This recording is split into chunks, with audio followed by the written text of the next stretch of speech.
യുധിഷ്ഠിരനും സംശയമാണ്. എനിക്ക് ഡിപ്രഷനാണ്, എനിക്ക് ട്രോമയാണ്, എനിക്ക് എൻ്റെ കുട്ടികളുടെ മുഖം ഓർമ്മ വരുന്നു, എനിക്ക് കർണന്റെ മുഖം ഓർമ്മ വരുന്നു, എനിക്ക് പാഞ്ചാലിയുടെ മക്കളുടെ കാര്യം ഓർമ്മ വരുന്നു, എനിക്ക് അഭിമന്യുവിന്റെ മുഖം ഓർമ്മ വരുന്നു, ഘടോൽക്കച്ചന്റെ മുഖം ഓർമ്മ വരുന്നു. ഈ മുഖങ്ങളൊക്കെ ഓർത്തുകൊണ്ട് ഞാൻ എങ്ങനെ ഭരിക്കും? എനിക്ക് ഭരിക്കാൻ സാധിക്കില്ല, എനിക്ക് രാജ്യം വേണ്ടെന്ന് പറഞ്ഞ് പുള്ളിക്കാരൻ സന്യസിക്കാൻ വേണ്ടി തയ്യാറായി. അങ്ങനെ ഇരിക്കുന്ന മനസ്സ് ഡിപ്രഷനിലായ, മനസ്സ് ട്രോമയിലായ യുധിഷ്ഠിരന് ഭീഷ്മർ ഉപദേശിക്കുന്ന ഒരു ശ്ലോകമാണ് ഏത്? നമ്മുടെ കുട്ടികൾക്ക് പറഞ്ഞു കൊടുക്കണം.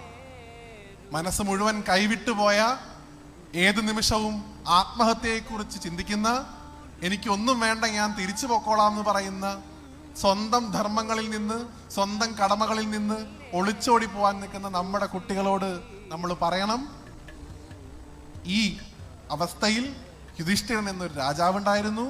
ആ രാജാവിന് ഭീഷ്മർ ഉപദേശിക്കുന്നതാണ് നിങ്ങളൊക്കെ മിക്ക സമയത്ത് ഇവിടെ രാവിലെ യജ്ഞവേദിയിൽ ചൊല്ലുന്നുണ്ടോ എനിക്കറിയില്ല. വിശ്വം വിഷ്ണു വഷത്കാരോ ഭൂതഭവ്യ ഭവത് പ്രഭു ഭൂതഭാവോ പറഞ്ഞങ്ങനെ ചൊല്ലും. എന്താ അത്? വിഷ്ണു സഹസ്രനാമം.